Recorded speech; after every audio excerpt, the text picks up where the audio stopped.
रात के करीब 2 बजे थे। मुझे नींद नहीं आ रही थी और मैं मजबूर होकर अपनी बहन के कमरे में गया था कि मैं अपनी बहन को उठाकर उसे बात कर सकूं। नहीं, इस कमरे में आया तो हल्की सी रोशनी वाली लाइट जल रही थी। मेरी साड़ी पहने सो रही थी। फिर मैंने अपनी बड़ी बहन को देखा, वह तो अपने कमरे में नहीं सो रही थी। मैं बड़ा हैरान हुआ कि मेरी बड़ी बहन इतनी रात को कहाँ जा सकती है।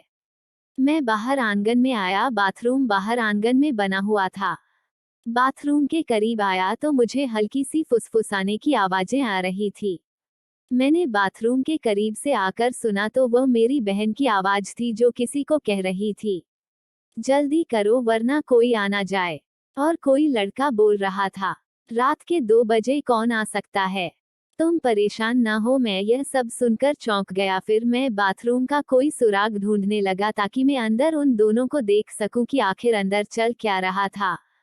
फिर बाथरूम के रोशनदान से जब मैंने अंदर देखा तो वह दोनों एक दूसरे को सुकून दे रहे थे। लड़का हमारे ही मोहल्ले का था जो मेरी बड़ी बहन को सुकून दे रहा था। मुझे काफी गुस्सा भी आया और मैं परेशान भी हुआ कि क्या करूं।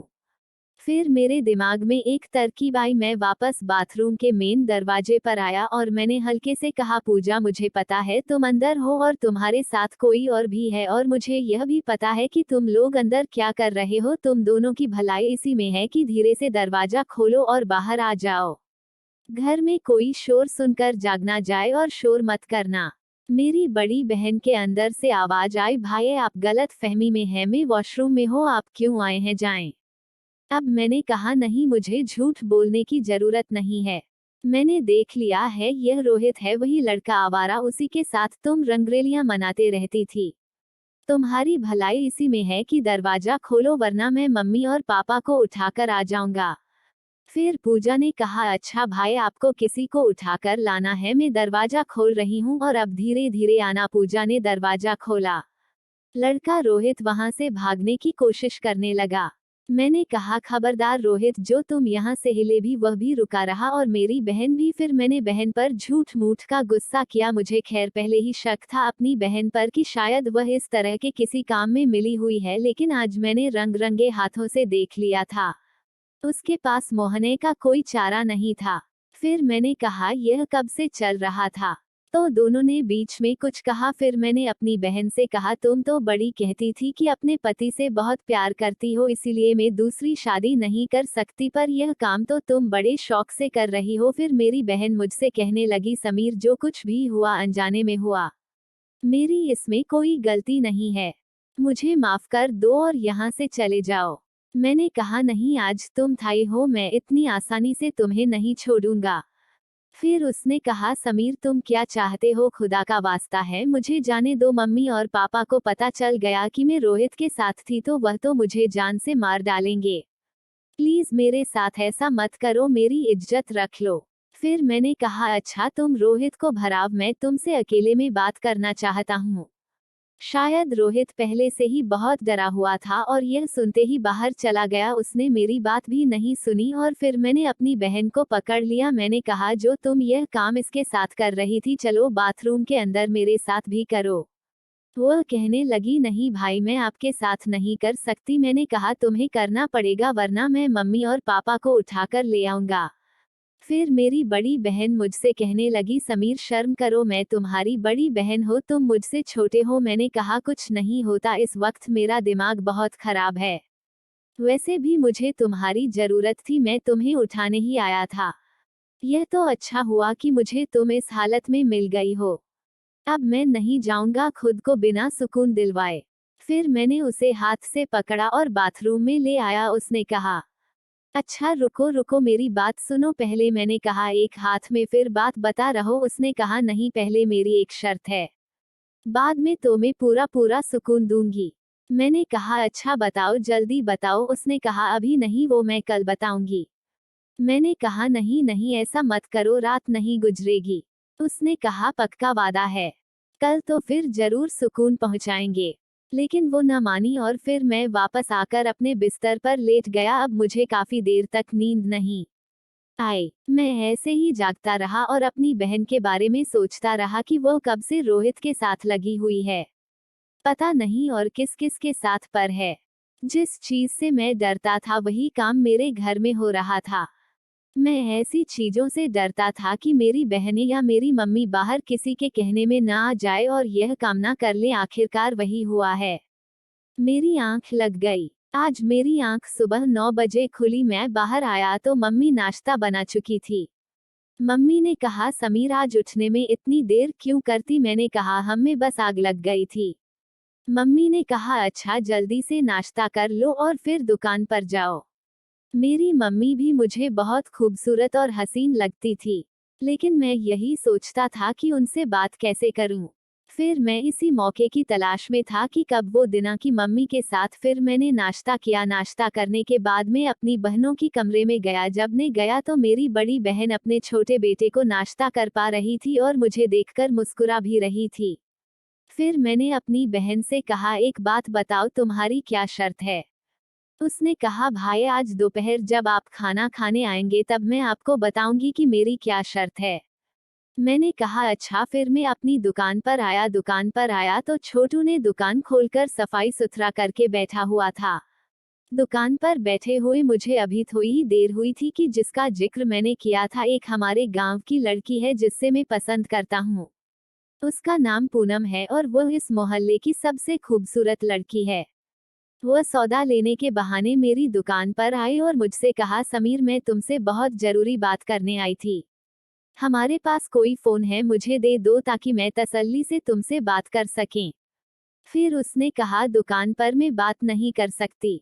पास एक बटन वाला मोबाइल था। मैंने उसे वह मोबाइल दे दिया और कहा, जाओ घर जाओ। फिर घर जाकर पूनम ने मुझे फोन किया। उसने कहा, समीर मुझे तुम्हारी बड़ी याद आती है तो मुझसे मिलने की कोशिश करो ना, रात भर तुम्हें याद करती रहती हूँ। मैंने कहा, मुझे तुम्हारी बड़ी याद आती है लेकिन यह गांव है, यहाँ कोई होटल वगैरह तो मिलते नहीं कि हम वहां जाकर मिलें। फिर पूनम ने कहा, मेरे पास एक तरकीब है, अगर तुम्हें अच्छी लगे तो। मैंने कहा, क्या बताओ? उसने कहा, मेरे घर के पीछे कपास की फसल लगी हुई है। अगर उस कपास की फसल में कोई बैठ जाए तो कोई उसे देख नहीं सकता। अगर तुम कहो तो मैं रात को वहां आऊंगी, तुम भी आ जाना, वहां हम एक दूसरे से सुकून से मिलेंगे। मेरा दिल तू बड़ा किया कि पूनम के साथ में लो, क्योंकि वो खूबसूरत बहुत ही, गांव में इतनी खूबसूरत थी कि सारे लड़के उसी के पीछे होते थे। लेकिन मैं डर रहा था कि अगर मैं पूनम के साथ रंगे हाथों पकड़ा गया तो यह गांव वाले मुझे छोड़ेंगे नहीं। और मेरा ध्यान दूसरी ओर भी था, मेरी बहन की तरफ। फिर मैंने पूनम से कहा, पूनम वह जगह ठीक नहीं है, हम वहां नहीं मिल सकते हैं, कोई और जगह सोचो। उसने कहा, प्लीज समीर आ जाओ, मुझे तुमसे बात करनी है। और हाँ, घर वाले मेरा रिश्ता ढूंढ रहे हैं, कहीं ऐसा ना हो कि मेरी शादी कर दे। तुम अपनी मम्मी पापा से बात करो, मेरे घर रिश्ता भिजवा। मैं पूनम से प्यार करता था लेकिन मैं अभी शादी नहीं करना चाहता था। मैं जिंदगी में अभी भी बहुत कुछ करना चाहता था। फिर मैंने कहा, अभी तो मैं इतना अच्छा कमाता भी नहीं हूँ। तुम्हारे सामने की बात है, मेरी छोटी सी दुकान है, इससे बस मुश्किल से घर का खर्च चल रहा है।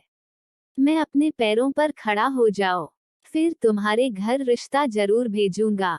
फिर पूनम कहने लगी, तब भी जब मैं किसी और के घर चली जाऊंगी।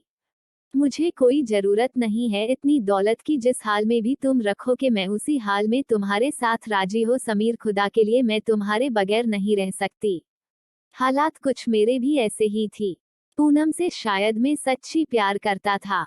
दिल तो मेरा भी चाहता था कि मैं शादी कर लो, मैं न करो। मैंने देखा है कि जो जल्दबाजी में शादी कर लेते हैं और फिर कमाने के लिए उनको बाहर जाना पड़ता है। उनकी औरतें यहाँ अकेले किसी और के साथ। इसलिए मैंने सोचा कि मैं अब तक शादी नहीं करूंगा, और अगर करूंगा तुम्हें अपनी बीवी को सारी जिंदगी हमेशा अपने साथ ही रखूंगा। ये मैंने सोचा हुआ था। बड़ी मुश्किल से पूनम को मैंने समझाया। मैंने कहा, अभी कुछ सब्र करो, मैं अपने पैरों पर खड़ा हो जाऊं फिर तुमसे जरूर शादी करूंगा। पूनम कहने लगी, अच्छा ठीक है, तुम रात को इस फसल में आना, मैं तुम्हारा इंतजार करूंगी। मैंने कहा, पूनम आज तो नहीं, हाँ मैं तो जरूर बताऊंगा। उसने कहा, अच्छा समीर, तुम्हारे पास कोई छोटी सी तस्वीर होगी, मैं उसे हमेशा अपने सीने से लगाकर रखूंगी। जब भी तुम्हारी याद आया करेगी मैं उसे देखा करूंगी। मैंने कहा, अच्छा कल जाऊंगा या आज किसी भी टाइम जाऊंगा? पासपोर्ट साइज तस्वीर बनवाकर आऊंगा और मेरी दुकान पर आ जाना, फिर मैं तुम्हें दे दूंगा। उसने कहा अच्छा ठीक है। फिर उसने कहा अच्छा, यह मोबाइल लेने के लिए इस छोटू को भेजो जो तुमने दुकान पर रखा हुआ है। मैंने कहा अच्छा ठीक है। फिर मैंने छोटू को भेजा। मैंने छोटू को कहा जाओ और वह मोबाइल लेकर आओ। वह मोबाइल लेकर आया। कब दोपहर हो गई मुझे पता ही नहीं चला। फिर मैंने कहा छोटे, आज तुम घर जाने में जाना, मैं खुद ही घर जाकर खाना खाऊंगा। उसने कहा ठीक है। अब दोपहर का 1 बज रहा था। मैं खाने के बहाने घर चला गया। घर आया तो मम्मी अभी तक खाना नहीं बना पाई थी। उन्होंने कहा समीर, आज तुम खाना लेने घर आए हो, इसके लिए छोटू को भेजते थे। मैंने कहा हाँ, वह छोटू जरा काम में बिजी था इसलिए मैं खुद आया हूँ। उन्होंने कहा अभी तो खाना नहीं बनाया। अच्छा तुम बैठ जाओ। फिर मैं अपनी बहन के कमरे में गया। मेरी 2 छोटी बहनें शायद किसी के घर गई हुई थी, वह भी नहीं थी। मेरी बड़ी बहन अकेली बैठी हुई थी। मैंने पूछा हाँ क्या अर्थ है तुम्हारी, तुमने बताया ही नहीं। उसने कहा भाई, मैं एक बंदी को पसंद करती हूँ। मैंने कहा हाँ मुझे पता है, रोहित को। उसने कहा नहीं, रोहित को नहीं, वह कोई और है। फिर मैंने कहा पूजा, तुम रात रोहित के साथ यह काम करवा रही थी, अगर उसे पसंद नहीं करती। उसने कहा भाई, वह तो मेरी जरूरत पूरी करता है, मैं उसे मना भी नहीं कर पाई इसलिए। फिर मैंने कहा पूजा, यह गलत बात है। अगर तुम मुझसे प्यार नहीं करती तो उसे अपने करीब क्यों ने दिया। उसने कहा छोटे भाई, मैं इस बारे में डिस्कस नहीं करना चाहती। मैं तुम्हें यह बता रही थी कि मैं एक लड़की को पसंद करती हूँ और मैं उससे शादी करना चाहती हूँ। तो मैंने कहा तुम मुझे क्यों बता रही हो, तुम यह बात मम्मी और पापा को बताओ। उसने कहा मम्मी पापा यह बात मानेंगे नहीं, इसलिए तुम्हें बता रही हूँ। मैंने कहा कौन है वह। हमारे घर के सामने वाली जगह पर एक घर बन रहा था, उसमें शायद मजदूर काम कर रहे थे। एक लड़का उसमें था जो दिखने में स्मार्ट और खूबसूरत सा था। मेरी बहन ने कहा उस लड़के को मैं पसंद करती हूँ, वो भी मुझसे रात को मिलने आता है। पिछली रात भी वो आया था। मैं बड़ा हैरान हुआ कि मेरे घर में चल क्या रहा है। मैंने कहा अच्छा। फिर उसने कहा मैं उससे शादी करना चाहती हूँ, लेकिन वो लड़का बहुत गरीब घर का है। तो मेरे मम्मी और पापा तो मानने के लिए बिल्कुल नहीं होंगे, इसलिए तो मम्मी और पापा से बात करो, मेरी शादी लड़के से करवा दो। मुझे वहाँ लड़का बहुत अच्छा लगता है। मैंने कहा पूजा खबरदार, तुम यह सोच भी कैसे सकती हो। उसने कहा भाई, आप मेरा यह काम करते हैं, आप यकीन करें जो आपको सुकून दूंगी तो सारी जिंदगी याद रखेंगे। जिस अंदाज से उसने बोला था मैं उसको मना न कर पाया। मैंने कहा अच्छा मैं बात करता हूँ। उसने कहा नहीं भाई, पहले बात करें, बाद में तुम्हारा काम करूंगी। मैंने कहा नहीं पूजा, यह काम बहुत मुश्किल है, इसमें बहुत टाइम लगेगा। प्लीज आज रात मुझे सुकून दे। तो उसने कहा नहीं भाई, आज रात तो मैंने उस लड़के से वादा किया हुआ है, मैं उसको मिलूंगी और उसको मैं सुकून दूंगी। आज मुश्किल है। मैंने कहा पूजा क्या हो गया है, तो मैं यह मुझसे कैसी बातें कर रही हो, मैं तुम्हारा बड़ा भाई हो। उसने कहा हाँ बड़े भाई हो, और अब मेरे सारे राज भी जान गए हो इसलिए तुम्हें बता रहे हो। मैंने फिर कहा अच्छा पूजा, कोई बात नहीं। को आज मना करता, आज तुम मुझे सुकून तो पहले थोड़ा सा दो, एक हद तक दो, लेकिन आज दे तो फिर मैं कल तुम्हारे सामने मम्मी और पापा से बात करूंगा, लेकिन तरीके से हम डायरेक्ट नहीं बोलेंगे कि फलां लड़का है। मैं मम्मी और पापा को बिताऊंगा और उनसे कहूंगा कि आप मेरी बड़ी बहन की शादी कर दें, और फिर मैं किसी अच्छे तरीके से चक्कर चलाऊंगा था कि तुम्हारी शादी उस पठान से हो जाए। मेरी बहन ने कहा हाँ यह काम कर, तो पूरी जिंदगी तो सुकून देती रहूंगी। मैंने कहा आज रात मेरे कमरे में आना तुम्हारे साथ, तो मेरी दूसरी बहनें भी सो रही होती है इसलिए मैं तो यहाँ नहीं आ सकता, तुम आ जाना। उसने कहा आज नहीं, कल आऊंगी। मैंने कहा नहीं, आज तुमने हर हाल में आना है, वरना मैं आज तुमसे उस लड़के को नहीं मिलने दूंगा। सारी रात जागकर रहूंगा। उसने कहा अच्छा, रात को 1 बजे तुम्हारे पास आऊंगी, 20 मिनट तुम्हारे साथ रहूंगी, और फिर 2 बजे वह लड़का आएगा, फिर मैं उसे थोड़ी देर में मिलूंगी। मैंने कहा अच्छा ठीक है, और फिर वह चली गई। खाना खाकर मैं अपनी कमर चला गया और सोचने लगा कि कब मेरी बहन मेरे कमरे में आएगी। रात के करीब 1 बजे मेरी बहन मेरे कमरे में आ गई। मैंने कमरे का दरवाजा खुला ही छोड़ दिया था।